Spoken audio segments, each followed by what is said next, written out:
Silakan duduk Bapak Ibu, Shalom.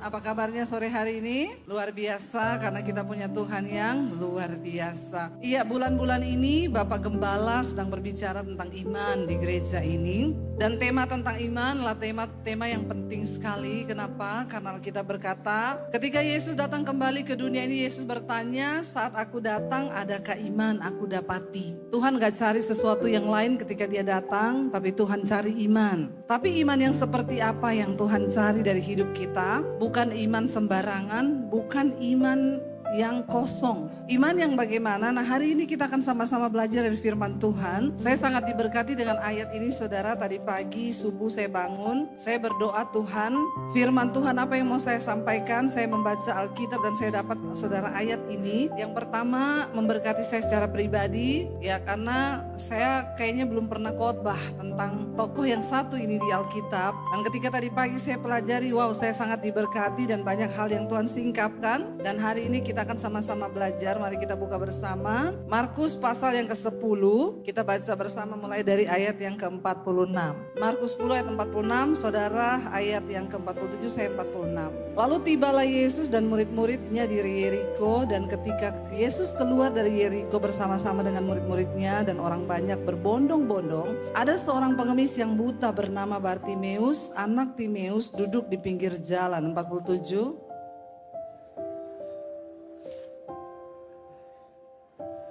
48. Banyak orang menegurnya supaya ia diam, namun semakin keras ia berseru, "Anak Daud, kasihanilah aku." Ayat 49.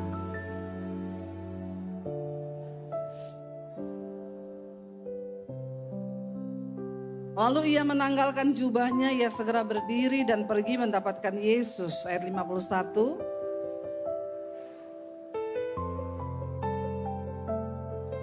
Lalu kata Yesus kepadanya, "Pergilah, imanmu telah menyelamatkan engkau." Pada saat itu juga melihatlah ia, lalu ia mengikuti Yesus dalam perjalanannya. Bapak Ibu, dikisahkan ada seorang yang bernama Bartimeus. Ketika Yesus keluar dari kota Yeriko, ketika mereka sampai di ujung di luar kota Yeriko, di pinggir jalan ada seorang pengemis buta. Pengemis buta. Sudah buta, pengemis lagi. Ya, nasibnya kasihan banget. Ada sih banyak pengemis tapi enggak buta. Ada juga banyak orang buta tapi bukan pengemis. Kalau ini komplit, sudah buta juga pengemis. Rasanya nasibnya gelap, masa depannya gelap. Tapi namanya Bartimeus. Bartimeus itu artinya, saudara, nama Bartimeus diambil dari dua bahasa. Bahasa Aram dan bahasa Yunani. Bar itu bahasa Aram artinya putra. Dan Timeus itu bahasa Yunani yang artinya terhormat. Jadi Bartimeus arti kata namanya adalah putra terhormat. Tapi ternyata jadinya pengemis buta. Tapi puji Tuhan, orang tua Bartimeus memberi dia nama yang luar biasa. Makanya kalau jadi orang tua itu kasih nama anak tuh dengan iman, amin. Ya, jangan sesuai keadaan. Karena pernah ada jemaat datang sama saya, "Bu Dewi, doakan saya, Bu, saya cari kerja, tidak ada yang mau terima." Kenapa? Karena nama saya Prihatin. Saya bilang, "Kenapa kamu dikasih nama Prihatin?" Karena kata mama saya dulu waktu lahirin saya susah, miskin. Jadi saya dikasih nama Prihatin. Tolong saudara ya, walaupun keadaan kita nggak baik, kasihlah nama anak kita tuh yang baik. Karena nama itu adalah doa. Ya, suami saya namanya Daniel Daniel Adi Purnomo. Ya, Daniel Adi Purnomo yang artinya Daniel itu anak terang, putra terang. Makanya saya pilih dia jadi suami saya. Ya, kalau Daniel anak gelap, saya enggak mau. Ngapain saya nikah sama anak gelap? Ya, nama itu arti. Yabes di dalam Alkitab artinya kesakitan, penyakitan. Itu arti kata Yabes. Ya, tapi kasihan sudah banyak ibu-ibu yang terlanjur kasih nama anaknya Yabes. Waktu saya khotbah tentang Yabes, ada ibu-ibu yang WA saya, "Bu, bagaimana dong? Saya sudah terlanjur kasih nama anak saya Yabes." Ternyata Yabes itu artinya kesakitan, ya, penyakitan. Iya, gak apa-apa. Kalau ibu sudah terlanjur kasih nama Yabes, suruh Yabes banyak berdoa. Yabes harus doa Yabes terus. Kenapa ada lagu doa Yabes? Itu kan ayat dari kitab dari Yabes, ya. Yabes itu berdoa tiap hari karena arti namanya kesakitan. Makanya Yabes berdoa, "Kiranya apa? Kau memberkati aku berlimpah-limpah dan memperluas daerahku Dan kiranya tangan-Mu menyertai aku dan melindungi aku daripada malapetaka. Supaya apa? Sehingga tidak. Kenapa Yabes berdoa begitu? Tuhan berkati aku supaya kesakitan jangan menimpa aku. Karena arti namanya itu Yabes adalah kesakitan. Jangan main-main pakai nama aja di Alkitab, itu juga ada yang aneh-aneh. Sylvia itu kalau nggak salah sapi liar. Ada nama Alkitab. Debbie itu artinya lebah. Lumayan lah ya, saya kalau menyengat tajam. Debbie ya. Tapi lebah itu juga kan menghasilkan madu. Masih ada, ya madu itu kan murni seperti firman Tuhan toh. Masih agak-agak lumayan dapat nama saya ini. Ya, jadi tolong pikir-pikir namamu itu kalau punya anak. Jangan kasih nama yang aneh-aneh. Nah, Bartimeus ini dikasih nama sama orang tuanya lumayan. Putra kehormatan, putra terhormat. Walaupun lahir buta, jadi pengemis miskin. Ketika waktu itu Yesus dan rombongannya lewat, diikuti orang banyak yang berbondong-bondong. Pada zaman itu kalau Alkitab bilang Yesus itu diikuti berbondong-bondong itu ribuan saudara. Buktinya orang banyak berikut Yesus berbondong-bondong. Makanya Yesus kasih makan berapa ribu orang? 5.000 belum termasuk anak-anak dan perempuan. Itu dikatakan berbondong-bondong. Kenapa Yesus saat itu viral? Dia itu bikin mujizat, orang mati bangkit, orang lumpuh berjalan, orang buta melihat. Jadi orang kagum sama sosok Yesus karena dialah adalah anak Allah yang diurapi. Jadi semua orang ikut Yesus, kemana ikut? Nah bayangkan ketika Yesus keluar dari Yeriko, Bartimeus duduk di pinggir jalan lagi mengemis. Lalu dia dengar, Alkitab bilang gini, lalu dia mendengar orang-orang berkata itu adalah Yesus orang Nazaret. Dia cuma dengar orang-orang itu, ayo siapa itu? Yesus itu loh yang dari Nazaret itu loh. Dia dengar. Bartimeus belum pernah ketemu Tuhan Yesus, dia belum pernah melihat Yesus. Tapi dia sudah mendengar. Tapi yang aneh ketika Bartimeus tahu itu Tuhan Yesus, Alkitab berkata di sana apa? Ketika didengarnya bahwa itu adalah Yesus orang Nazaret, dia berseru kepada Yesus, dia panggil Yesus apa? Yesus, anak Daud, kasihanilah aku. Sebutan Yesus anak Daud itu sebutan yang tidak biasa dan tidak normal. Orang panggil Yesus panggil aja Yesus atau Tuhan atau Guru. Tapi Bartimeus menyebut Yesus anak Daud, kasihanilah aku. Kenapa saudara? Apa yang spesial dengan Yesus anak Daud? Yesus anak Daud ini bicara tentang gelar mesianik. Dikatakan bahwa nubuatan nabi-nabi zaman dulu berkata bahwa akan datang seorang Mesias yang berasal dari keturunan Raja Daud. Tetapi saudara, untuk dia bisa mengakui bahwa Yesus itu adalah anak Daud, itu dia bukan orang sembarangan. Dia tahu, dia mempelajari, dia mendengar kisah tentang kedatangan Mesias. Bartimeus ini luar biasa loh. Yang kedua, kalau dia menyatakan Yesus itu anak Daud, itu sebuah pernyataan yang tidak main-main dan sangat beresiko untuk Bartimeus saat itu. Dia ada di tengah kumpulan orang Yahudi dan orang Farisi. Mereka adalah orang-orang yang menentang bahwa Yesus itu Mesias. Dan barang siapa mengakui bahwa Yesus Mesias, itu berarti bermusuhan dengan mereka. Bisa dikeroyok, dirajam pakai batu karena dianggap menghujat Tuhan. Daud adalah sosok yang sangat dikagumi di Israel. Mereka mengakui Daud adalah raja yang diurapi Tuhan atas Israel. Tetapi mereka tidak terima kalau Yesus disebut keturunan Daud yang datang sebagai Mesias yang dinubuatkan oleh nabi zaman dulu. Maka itu saudara, kita harus mengerti ini kenapa Bartimeus menyebut Yesus anak Daud. Kenapa Yesus disalibkan oleh orang Yahudi? Karena Yesus dianggap menghujat Allah dengan berkata dia adalah Mesias yang akan datang itu. Mereka gak terima. Sampai hari ini orang Israel tidak menerima Yesus sebagai Mesias, sebagai Tuhan.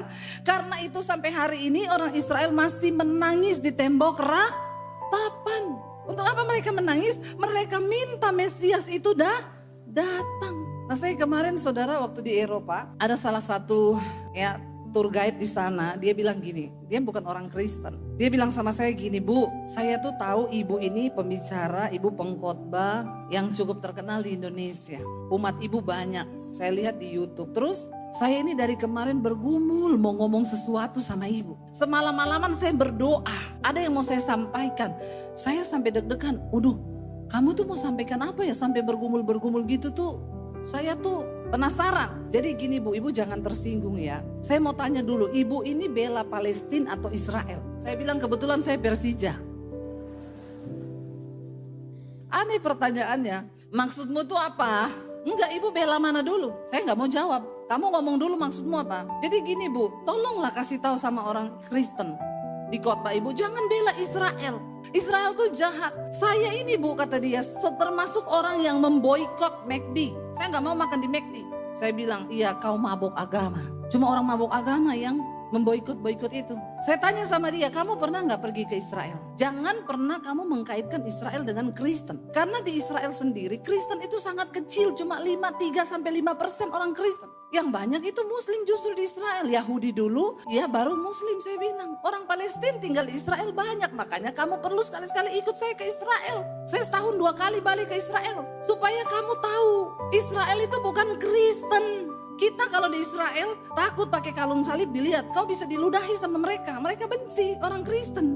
Lah kalau kau mengkonotasikan Israel dengan Kristen, ya kau salah, mabuk agama kau. Lah terus sekarang ibu bela siapa? Saya nggak bela siapa-siapa, Persija aja saya bela.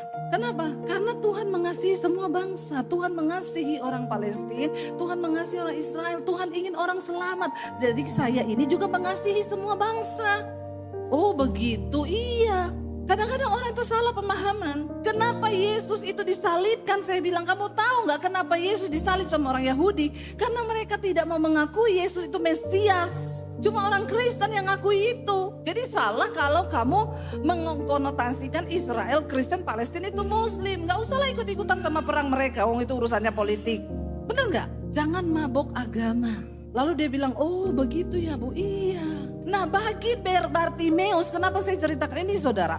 Bagi Bartimeus mengakui Yesus itu keturunan Daud, itu resikonya berat.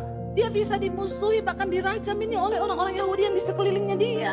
Karena mereka gak terima. Tapi Bartimeus dengan lantang dia menyatakan itu. Lalu Alkitab berkata, ayat 48 baca bersama. Banyak apa? Orang menegur dia supaya diam. Mereka marah. Lo bisa gak sih diam? Lo gak usah ngomong-ngomong dia keturunan Daud ya. Kita tuh gak terima tahu. Diam kau, diam. Tapi apakah Bartimeus diam? Alkitab berkata namun apa? Semakin keras. Dia gak takut untuk memproklamirkan imannya. Memang saudara, untuk mengakui Yesus sebagai Tuhan dan Juru Selamat, itu perlu keberanian. Karena gak semua orang berani. Banyak orang sembunyi-sembunyi agamanya. Karena di kantor ini cuma saya sendiri Bu yang Kristen.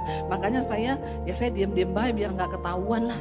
Ceritakan saudara tentang imanmu. Biar semua orang tahu engkau percaya kepada Tuhan Sang Mesias, Yesus Kristus Juru Selamat. Kalau engkau mau imanmu diperhitungkan Tuhan, jadilah orang Kristen yang berani menyatakan iman. Waktu saya terima Tuhan Yesus, 1 tahun saya sembunyikan iman saya. Kenapa? Saya takut mau dibunuh sama keluarga saya. Saya takut dibunuh sama papi saya. Tapi saya temukan satu ayat yang berkata begini, dengan hati engkau percaya, dengan mulut engkau mengaku, barulah engkau dibenarkan dan diselamatkan. Tapi kalau kau tidak mengaku dengan mulut, kau nggak dibenarkan, nggak diselamatkan. Saya bergumul doa puasa 3 bulan. Tuhan, aku mau melakukan ayat ini. Aku tidak mau, tidak dibenarkan karena aku takut mengakui engkau. Beri saya keberanian. 3 bulan saya doa puasa. Baru saya dapat keberanian, saya menghadap papi saya bilang, papi saya mau pengakuan. Mau ngomong apa? Saya sekarang sudah terima Tuhan Yesus sebagai Tuhan dan Juru Selamat di hidup saya. Dan memang benar ancaman pertama, saya bunuh kamu ya. Lebih baik saya masuk penjara papi daripada kamu bikin malu keluarga. Itu resiko tuh. Bartimeus tahu resiko itu. Tapi dia tidak malu, dia ceritakan, saudara, sekali engkau berkata Yesus adalah Tuhan, selamanya engkau harus tetap percaya bahwa Yesus adalah Tuhan. Jangan tukarkan dengan apapun yang lain. Jangan takut proklamirkan imanmu. Ceritakan ke sahabat temanmu yang tidak percaya. Saya dengar di TV ada satu orang artis cowok ganteng. Dia bilang sama satu cewek artis. Cowok ini Kristen saudara. Dia bilang, kalau aku pindah agama, ikut agamamu, kamu mau gak nikah sama saya? Ya yang komen ribuan, saya masuk di komen itu. Saya bilang jangan mau nikah sama laki-laki begitu. Tuhannya aja dia tinggalin, apalagi cuma lu nanti. Ya, Tuhan aja yang keyakinan dia bisa tinggalin loh, apalagi cuma lu. Ya, jangan mau itu cowok pelin-pelan begitu. Saudara, jangan malu untuk menceritakan Yesus, pengakuan, deklarkan bahwa dia adalah Mesias.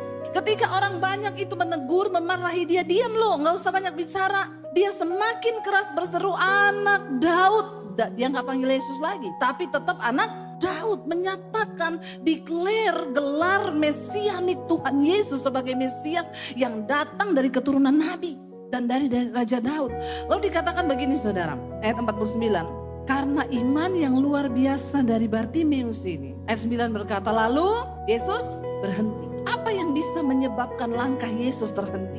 Itu ribuan orang. Bartimeus duduk di pinggir jalan. Tapi ada suara yang menarik perhatian Tuhan. Suara iman. Iman yang bukan iman gampangan, yang bukan iman murahan, tapi iman yang agak lain. Yang menyerukan bahwa Yesus adalah anak Daud. Dan itu menarik perhatian Tuhan. Dia lagi berjalan dengan banyak orang, tiba-tiba langkahnya terhenti. Yesus berkata kepada orang banyak apa? Bawa dia ke sini. Semua orang Kristen hari ini berdoa kepada Tuhan. Semua orang meminta kepada Tuhan. Tapi tidak semua orang Kristen bisa membuat perhatian Yesus tertuju kepadanya.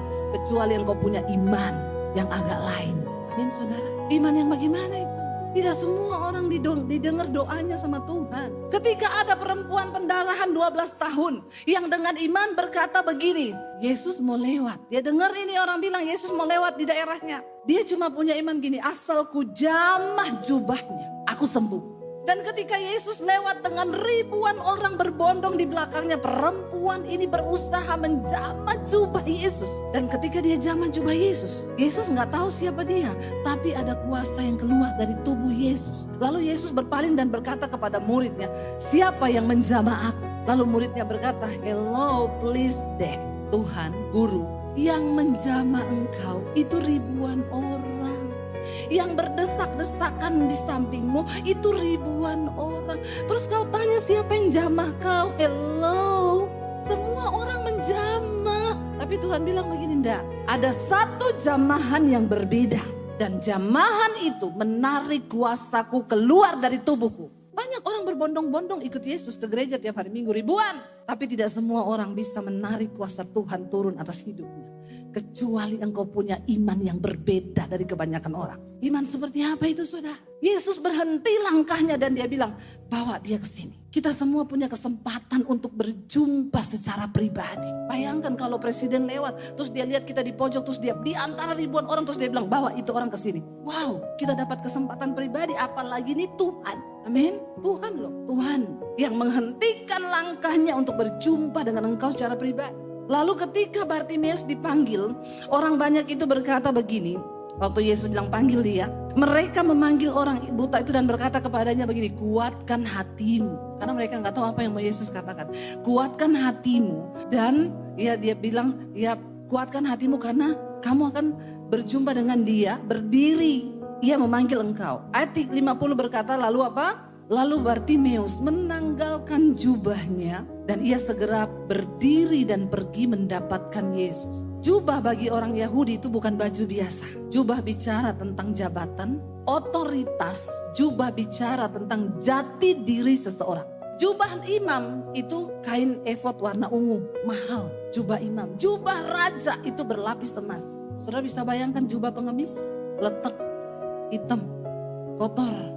Dan itu bicara tentang keakuan, kesombongan. Kalau yang raja jubah itu bicara kesombongannya, otoritasnya, kuasanya. Tapi bagi seorang pengemis, jubah bicara tentang kekotoran. Bartimeus tahu dia akan menghadap Tuhan. Tidak layak dia pakai jubah yang kotor itu. Dan Alkitab berkata, Bartimeus tanggalkan jubahnya. Dia tanggalkan jubah itu dan dia pergi menghadap Tuhan Yesus. Untuk bisa mendapatkan iman yang berkenan, engkau gak bisa datang ke gereja tiap hari Minggu, tapi kau terus bawa kekotoranmu untuk engkau datang mengikuti Yesus. Gak bisa engkau datang ke gereja Minggu, tapi kau pulang, kau selingkuh. Kau datang ke gereja hari Minggu, kau pulang kau tetap jadi pelakor, ani-ani, simpenan om-om. Kau gak bisa datang ke gereja hari Minggu dengan kepahitan. Kau pulang kau tetap pahit sama mertuamu, pahit sama suamimu, pahit sama orang lain. Kau gak bisa datang menghadap Tuhan, tapi kau pulang kau tetap homo, boti. Gak usah angkat tangan, ya, jangan. Kau gak bisa Datang tapi kau pulang tetap lesbi, kau tetap mabok, kau tetap minum, kau tetap merokok, engkau tidak mau tanggalkan jubah kekotoranmu di hadapan Tuhan. Kau tidak akan pernah bisa punya iman yang berkenan, yang menghentikan langkah Yesus untuk melihat kepadamu. Di akhir zaman ini saudara, tidak ada kekuatan lain selain daripada Tuhan yang akan menolong kita. Kita udah lihat ini baru masuk 2026, udah perang. Ya bisa pecah perang dunia 3 dan saudara tahu sendiri apa yang jadinya. Alkitab berkata Tuhan Yesus yang bilang di hari kemurkaan nanti harta tidak berguna. Uang tidak bisa menolong kita. Yang kita perlukan hanya kasih karunia Tuhan. Menopang, menguatkan kita. Dan kita berdoa supaya pada masa pengangkatan kita kedapatan layak kudus. Supaya kita gak tertinggal menghadapi masa antikris yang akan segera ada di depan mata. Orang tanya mas saya, Bu, antikris itu setan ya? Jangan pikir antikris itu yang pakai jubah-jubah hitam. Oh, no, Alkitab antikris itu siapa? Ya mereka ilah zaman. Antikris itu siapa? Yang menguasai sistem keuangan dunia. Yang akan makaikan kita nanti tanda. Alkitab kitab Wahyu bilang kamu gak bisa jual, gak bisa beli selain kamu pakai tanda itu. Setan antikris itu bukan setan yang menakutkan. Dan sekarang kita sedang digiring, dibawa ke sana. Semua data kita sudah online semua. Gak bisa sembunyi di mana, semua ketahuan. Kita sedang mengarah ke sana saudara. Jangan tutup mata, buka matamu. Dunia ini akan segera lenyap. Kata firman Tuhan, dunia ini akan segera berlalu. Jadi kalau hari-hari ini kau cuma cari uang, cari kekayaan, cari. Ayo mulai berpikir cari Tuhan. Kalau selama ini kau tenggelam dengan dosa, asik nikmati. Kenajisan, percabulan, terus hidup dalam amarah, kebencian, gak bisa mengampuni. Bertobat. Ada ibu-ibu datang sama saya, Bu saya gak bisa mengampuni. Karena saya ini Bu, sekali saya marah sama orang, seumur hidup saya gak akan bicara sama dia. Saya bilang selamat Bu, kau masuk neraka. Yang paling depan, jalan tol langsung. Kenapa kau gak bisa mengampuni, sombong amat? Tuhan aja ampuni kau loh. Siapa kita sampai kita gak bisa mengampuni? Mengikuti Yesus, datang kepada Kristus, tanggalkan semua jubahmu, kesombonganmu. Bartimeus tahu dia buang kekotorannya, dia datang kepada Tuhan. Dan lihat saudara, lalu dikatakan di sana, tanya Yesus kepadanya, apa Yesus tanya sama Bartimeus? Apa yang engkau kehendaki untuk aku perbuat kepadamu? Saudara, kalau saudara hari ini Yesus berdiri di depanmu, dan Tuhan tanya, apa yang kau mau aku perbuat bagimu? Kira-kira saudara minta apa? Yang minta uang angkat tangan. Tidak ada ya? Yang minta rumah angkat tangan. Tidak ada juga. Yang minta mobil BMW angkat tangan. Tidak ada. Tidak ada semua. Kenapa? Saudara gak pernah berdoa. Kayaknya karena gak pernah doa ini makanya gak ada permintaan. Kalau saudara minta sama Tuhan, apa yang saudara minta? Jemaat di sini gak ada yang minta uang sama Tuhan, ini gak ada. Hebat sekali jemaat sini ini ya. Sudah kita tutup dalam doa mari. Udah bertobat semua ini, sudah auto surga semua ini. Ngapain lagi saya khotbah? Udah semuanya nggak berdoa, nggak minta rumah, nggak minta mobil, nggak minta kaya ya. Kita nih punya semua banyak permintaan sama Tuhan. Yang minta sukses, nggak ada. Yang minta umur panjang, saya suruh angkat tangan, nggak ngomong. Yang minta umur panjang angkat tangan. Oh banyak ya, betah hidup di dunia. Ada bapak-bapak datang ke dokter, dok saya minta vitamin buat apa umur panjang. Bapak merokok enggak, ngopi enggak, mabok enggak, dugem enggak. Ngapain bapak hidup lama? Semua enggak pak, mati aja. Ngapain juga coba, bener juga ya. Ngopi enggak, ya minum enggak, mabok enggak. Semua enggak, makan yang enak-enak enggak. Terus mati pak, mati. Malah saya kasih obat biar cepat mati. Nggak usah pengen umur. Saya tuh heran ya orang tuh pengen umur panjang padahal udah menderita juga udah. Tapi masih tetap pengen hidup. Saudara ya nggak apa-apa kau minta umur panjang. Untuk apa? Aku mau melayani Tuhan. Amin. Atau ibu-ibu di sini minta umur panjang untuk melayani suami. Amin ibu. Tadi ibu minta umur panjang. Karena ibu mencintai suami. Ya ada loh ibu-ibu yang mencintai suami. Ya, sampai dia pengen melayani suami, sampai tua melayani suami. Saudara, kita harus tahu apa yang kita minta sama Tuhan. Karena banyak orang itu minta tapi dia enggak tahu. Aku minta mobil Mercy Tuhan. Dia enggak tahu pajaknya mobil Mercy itu 30 juta. Padahal gajinya 6 juta. Mati kau kalau dikasih Mercy mati. Coba ngapain? Jangan salah berdoa. Ya jangan. Ya Tuhan minta istri yang cantik banget. Kamu itu wajahnya standar SNI. Nggak usah aneh-aneh permintaanmu itu. Ya kadang nggak siap minta. Apalagi laki-laki sekarang, aku tuh suka sama cewek yang cantik tapi natural, nggak make up. Lebih mahal itu daripada yang make up. Ya, cewek cantik, nggak make up, natural, itu perawatannya, vitaminnya, ya, itu lebih mahal. Ya, mending yang make up aja yang penuh kepalsuan. Itu murah, ya murah. Jadi sekarang ini nggak ada, saudara. Makanya kau itu berdoa, ketahui apa yang kau perlukan, yang kau butuhkan itu apa. Jangan kau salah meminta, amin. Ya, supaya ya kalau gaji 10 juta, nggak usah minta rumah yang 10 miliar. Nanti kau nggak bisa nyicil, ya. Jadi kita minta yang ketika Tuhan tanya Bartimeus, kamu minta apa? Seorang pengemis itu yang paling dia butuhkan apa? Pengemis kalau di jalan tuh sama saudara minta apa? Perhatian. Ada pengemis minta, kasih aku perhatian dong bang, ada? Emang ada pengemis minta perhatian? Ya, nggak ada. Pengemis itu minta duit. Ya, makanya kau juga nggak usah suka cari perhatian. Ada ibu-ibu mau cerai, kenapa suami saya nggak perhatian sama saya? Bu, nggak semua orang butuh perhatian, Bu. Ada juga yang butuh tumbal, Nyi Roro Kidul tuh. Ya. Orang yang butuh tumbal itu setan, saudara ya. Istrinya ditumbalkan, suaminya ditumbalkan, anak ditumbalkan. Ya, nggak usah cari-cari perhatian dari manusia. Nah, pengemis itu yang dia butuhkan uang. Harusnya kalau Tuhan Yesus tanya nih kamu perlu apa? Dia kan bisa toh jawab, aku butuh uang Tuhan, kasih modal lah mau usaha walaupun buta. Nah, ini pengemis mata duitan.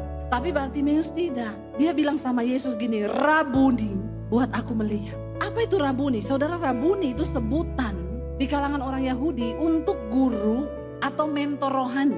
Bartimeus belum pernah ketemu Yesus. Tapi dari sebutannya kepada Yesus itu melambangkan hubungannya dengan Tuhan. Dia bilang, mentorku, guruku, aku pengen sembuh, aku bisa melihat. Saudara, untuk orang bisa menyebut kita ini mentor, itu kan butuh pengenalan. Bener nggak ya? Misalnya tiba-tiba saudara ketemu di lift sama orang, terus orang bilang, mentorku.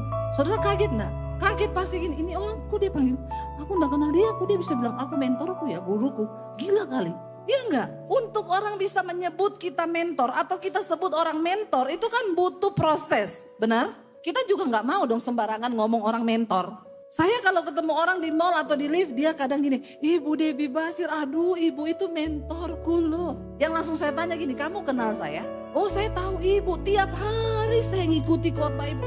Saya tahu kesaksian ibu, saya dengar ibu naik motor dari Jakarta ke Solo. Saya tahu gini waktu ibu kesaksian suami ibu. Oh, dia tahu semua, plek ketiplek. Nah, dia ngomong saya mentornya cocok karena dia mendengarkan pengajaran saya dan dia bilang lewat khotbah ibu hidup saya banyak diubahkan. Cocok tuh. Lah kalau saya ke pasar tiba-tiba ada mbok-mbok bilang mentorku. Terus saya tanya, mbok kenal saya? Enggak, gila ini orang. Enggak mungkin.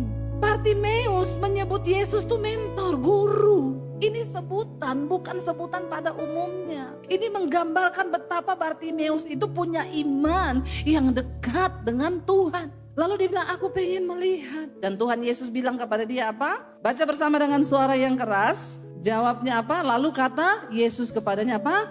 Pergilah, imanmu telah menyelamatkan engkau. Dan dikatakan pada saat itu juga melihatlah ia, lalu ia mengikut Yesus dalam perjalanannya. Tidak dikatakan begini, ketika Bartimeus bilang aku pengen melihat Tuhan. Tuhan gak ngomong gini, murid minyak urapan bawa sini. Aku mau berdoa buat Bartimeus, pegang dia di belakang. Terus didoakan, terus tumbang. Sekarang ini kan banyak orang Kristen suka tumbang-tumbang ya. Saya tidak menghujat Roh Kudus. Memang karunia Roh Kudus itu ada. Saya dulu pernah tumbang. Tapi kalau kau cuma cari tumbang-tumbangnya. Dan sekarang banyak pendeta juga suka bikin magic supaya terlihat sakti.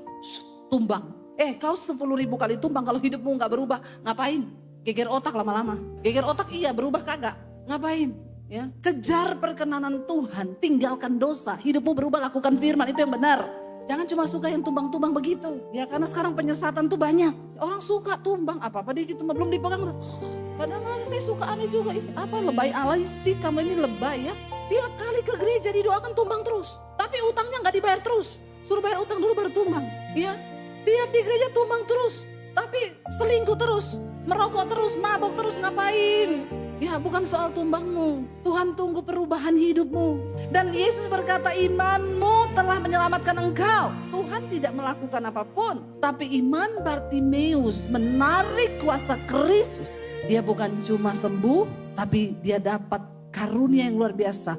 Dia diselamatkan oleh Tuhan Yesus. Saudara, untuk bisa mengikuti Yesus, buka bersama syaratnya. Kita lihat Injil Matius pasal yang ke-16 ayat 24. Apa syarat kita mengikuti Yesus? Saya undang para imam musik maju ke depan. Baca bersama. Lalu kata Yesus kepada murid-muridnya, setiap orang yang mau mengikut aku, ia harus menyangkal dirinya, memikul salibnya, dan mengikut aku. Kalau kita nggak sampai di titik ini, saudara, kita imannya tidak berkenan sama Tuhan. Orang yang mau mengikut Yesus, kau harus menyangkal dirimu.